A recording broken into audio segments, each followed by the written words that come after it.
Wow, what an impact the Rome Grand Prix has had on the championship. It brought everything closer together with only 2 stages left to go. Bizarrely, before the start of the Grand Prix, riders said that it was a bit too much, a bit too massive. But nevertheless, Vezzani did manage to get 12 through to the jump-off. There is so much to talk about, so let's get going. Welcome to the Lgct Grand Prix analysis. When talking to a lot of riders before the Grand Prix, many said that maybe it was a touch too much. It was a big Grand Prix. The first round of GCL was already on Friday. Second round, of course, as the qualifier, and then the Grand Prix. Some said it was a lot of jumping. But remarkably, Uiano Vezzani had those 12 riders that went clear. And that is a fairly high number if you look at the rest of the season, and this being the 13th stage of the Longines Global Champions Tour season. So in the end, 12 went through.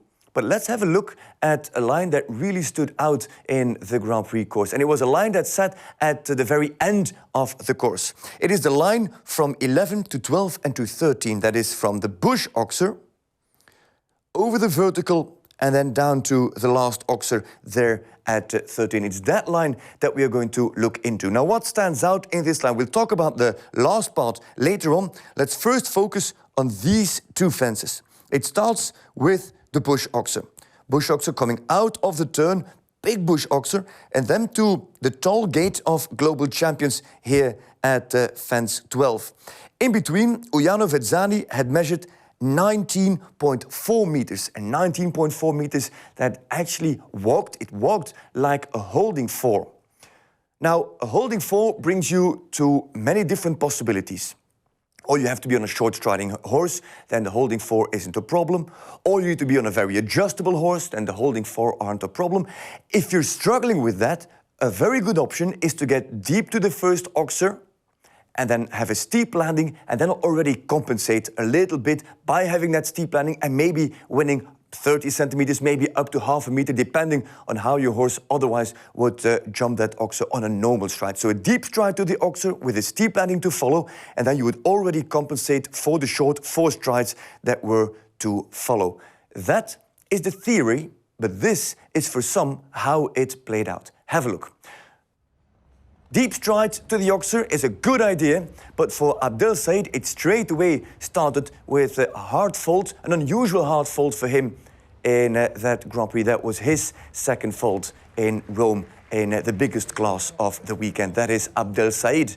Also, home rider Emanuele Gaudiano thought about getting the deep stride, but you can see actually that his horse looked down at the bush oxer, and that is what makes those bush oxers so special. It's like a fake ground line that draws the attention of the horses, and they look very long and deep into the combination, and they run a fraction deep to the bush oxer to take that front rail out. Also the case for Sam Hutton here on Ogros Lathe. That was the horse that won the Sunday Grand Prix in Valkenswaard just a few days before. So deep strides to the bush oxer worked well, but for these riders, it didn't really play out to their advantage. So they tried to get deep to the oxer. Opportunities then for the 19.4 strides was to just try to get as close as possible, as tight as possible, as short as possible into the line, but that wasn't an option for everybody. From the bush oxer to the global champions vertical that stood at maximum height. It was a black gate and a wide rail on top, and we know that that fence jumps very difficult. So here's an example of what could go wrong on that vertical. It is the start here of Julien Epaillard. His horse drifts a little bit in that line. He has to push, and though normally he would make that very easy, the drift got him a little bit of the hind leg, and it's a fault with the hind leg, a foreleg as well actually, there for Julien Epaillard.